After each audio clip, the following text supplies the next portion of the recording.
Assalamualaikum warahmatullahi wabarakatuh. Apa kabar anak soli dan solihah kelas 6? Semoga kalian dalam keadaan sehat, semangat, dan tetap bahagia.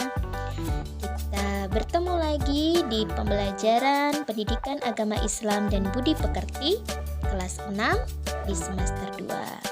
Hari ini kita akan membahas soal penilaian tengah semester 2 tahun 2020-2021.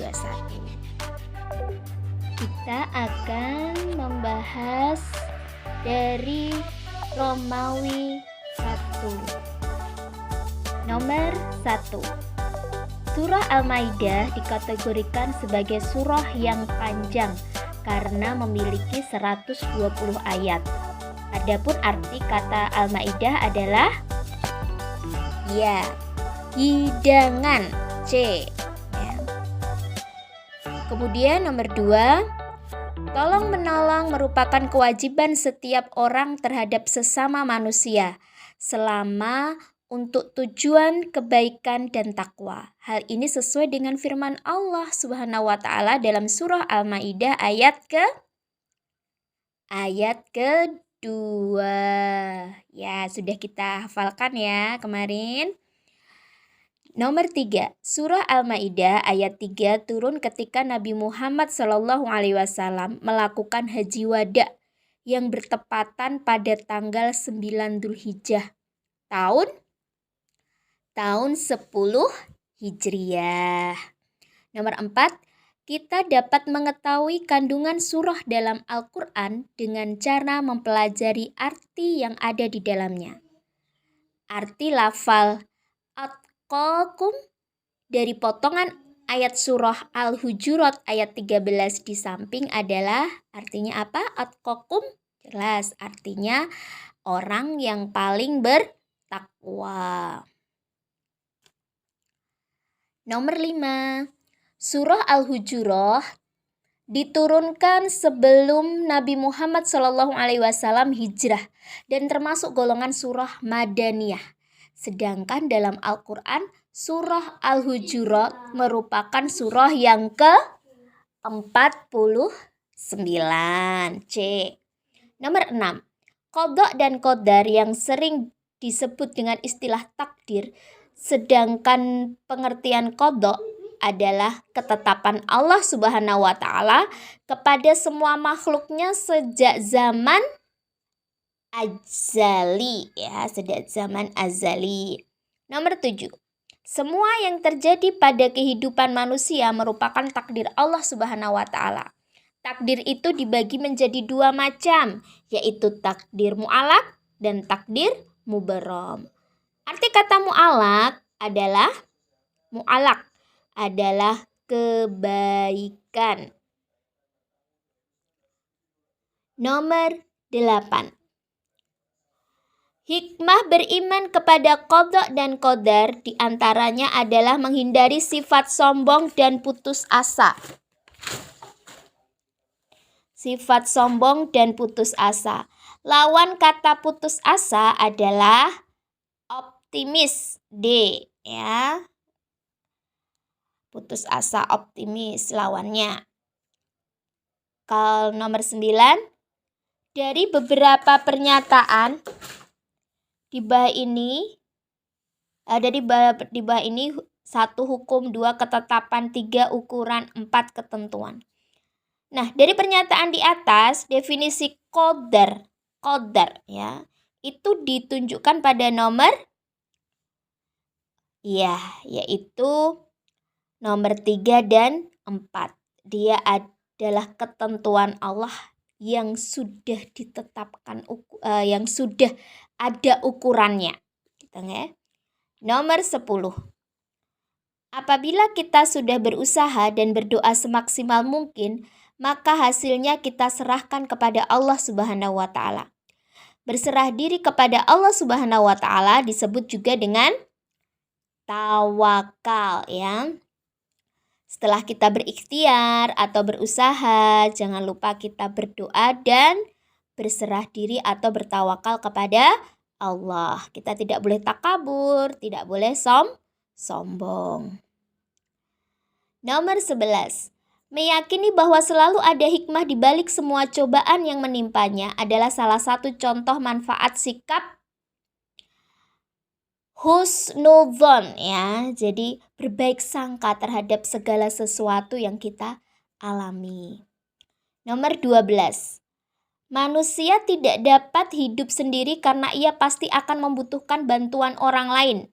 Pernyataan di atas menunjukkan bahwa manusia adalah makhluk sosial ya, makhluk sosial, makhluk yang membutuhkan bantuan orang lain.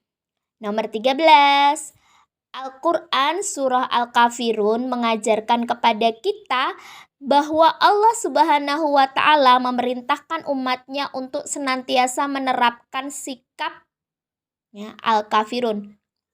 Al-Kafirun itu menerapkan sikap toleransi ya, saling menghormati perbedaan. Nomor 14. Pernyataan di atas yang menunjukkan ciri-ciri hidup rukun ditunjukkan pada nomor ya, ciri-ciri hidup rukun. Coba kalau nomor 1, rajin beribadah kepada Allah. Itu ciri-ciri orang yang taat kepada Allah ya. Menghargai pendapat orang lain. Nah, ini ciri-ciri, termasuk ciri-ciri hidup rukun ya. Sehingga ketika saling menghargai, maka tidak akan terjadi perdebatan, perkelahian, akan terjadi kerukunan. Kemudian yang ketiga, bersikap positif dan jernih ya. Berpikir positif dan jernih. Ini adalah sikap husnudzon ya, berbaik sangka, pantang menyerah gitu ya. Yang nomor 4, tidak suka membeda-bedakan. Nah, ini ciri-ciri hidup rukun. Berarti yang betul nomor 2 dan 4. Tidak suka membeda-bedakan dan menghargai pendapat orang lain. Nomor 15. Surah An-Nisa ayat 36 mengajarkan kepada kita beberapa hal. Salah satunya adalah birrul walidain. Arti kata birrul walidain adalah berbuat baik kepada kedua orang tua. Kita lanjut ke Romawi. Nomor 16. Nama surah dalam Al-Quran pada umumnya berasal dari salah satu ayat di dalamnya. Begitu juga nama Al-Maidah diambil dari ayat yang ke 112 ya. Dibuka kembali pelajaran yang ada di buku ya tentang surat Al-Maidah. Nomor 17. Seorang muslim hendaknya selalu berbuat kebaikan, maka ia harus berani menolak ajakan untuk berbuat kejahatan. Nomor 18. Surah Al-Maidah ayat 3 mengajarkan apabila kita berada dalam kesalahan dan dosa untuk segera memohon ampun kepada Allah Subhanahu wa Ta'ala. Nomor 19. Perumpamaan orang yang suka menggunjing itu seperti orang yang suka memakan daging saudaranya yang sudah mati. Allah Subhanahu wa Ta'ala menciptakan manusia bersuku-suku dan berbangsa-bangsa. Salah satunya agar bisa saling ta'aruf. Apa arti kata ta'aruf? Yaitu artinya mengenal. Nomor 21. Qadha dan qadar termasuk rukun iman ke-6. Sedangkan kata qadha berasal dari bahasa Arab al-qadha yang artinya hukum atau ketetapan. Nomor 22. Secara istilah, qadar adalah ketentuan atau ketetapan Allah yang telah terjadi pada semua makhluknya menurut ukuran ya. Jadi kalau qadha itu hukum atau ketetapan Allah yang sudah ada sejak zaman azali. Sedangkan kalau qadar itu adalah ketentuan dari Allah yang telah terjadi kepada semua makhluknya menurut ukurannya. Nomor 23. Kelahiran seseorang ke dunia sudah ditentukan waktu dan jenis kelaminnya. Pernyataan di samping adalah contoh qada, ya. Nomor 24, hikmah beriman kepada qada dan qadar salah satunya dalam membuat hati dan jiwa seseorang menjadi lebih tenang. Kenapa lebih tenang? Karena dia sudah percaya bahwa ada ketetapan dan ketentuan Allah yang sudah disesuaikan dengan ukuran sehingga dia lebih tenang, ya. Bahwasanya takdir Allah lah takdir yang terbaik untuk kita. 25. Orang yang selalu bersyukur atas segala kejadian yang dialaminya, maka Allah Subhanahu wa taala akan menambah nikmatnya. Jadi orang yang bersyukur itu akan ditambah Allah nikmatnya. Nomor 26. Allah mengingatkan orang-orang yang beriman agar menjauhi sikap banyak prasangka, karena sebagian dari prasangka itu dosa. Jadi jangan banyak berprasangka buruk, ya, tetapi selalu husnudzon, berbaik sangka. Nomor 27. Orang yang memiliki rasa simpati akan merasakan perasaan yang dirasakan oleh orang lain. Lawan kata simpati adalah egois, ya. Egois itu dia mementingkan diri sendiri, ya. Tidak peduli dengan yang terjadi kepada orang lain. Nomor 28. Sikap tasamuh sangat dianjurkan dalam agama Islam karena Islam adalah agama yang rahmatan lil alamin. Apa rahmatan lil alamin? Yang artinya adalah rahmat bagi semesta alam, ya. Jadi rahmat untuk semesta alam, tidak hanya untuk 1-2 kaum saja, tetapi untuk semua, untuk seluruh semesta alam. Nomor 29. Untuk menjaga kerukunan dalam lingkungan masyarakat, kita tidak boleh bersikap egois. Arti kata egois adalah selalu mementingkan diri sendiri. Oke, ya. Itu tadi sudah dibahas di nomor 27. Nomor 30, bentuk sikap hormat kita terhadap guru salah satunya adalah dengan mengerjakan tugas yang diberikan dengan tertib, dengan sungguh-sungguh, seperti itu. Kita lanjut ya ke Romawi 3. Romawi 3 nomor 31. Salah satu kandungan dari potongan ayat surah Al-Maidah ayat 2 adalah perintah untuk tolong-menolong dalam kebajikan dan takwa. Jelaskan 3 contoh tolong-menolong dalam kebaikan. Apa contohnya? Membantu orang tua, membantu memperbaiki rumah tetangga yang rusak. Kemarin akibat puting beliung, membantu teman yang membutuhkan. Ya. Nomor 32. Bagaimana perumpamaan orang yang suka bergunjing? Sebagaimana dijelaskan dalam surah Al-Hujurat ayat 12. Jelaskan. Nah, jadi perumpamaan orang yang selalu bergunjing itu diibaratkan seperti orang yang suka makan daging saudaranya yang telah mati. Ya. Jadi daging yang sudah mati itu kan namanya bangkai. Ya. Jadi orang yang suka bergunjing, ngomongin orang, itu ngomongin jelek-jeleknya orang, itu seperti dia makan bangkainya yang diomongin tadi. Na'udzubillahi min dzalik. Nomor 33. Untuk mewujudkan cita-cita, kita rajin dalam berdoa dan berikhtiar dengan gigih. Apa yang dimaksud dengan berikhtiar? Jelaskan, ya.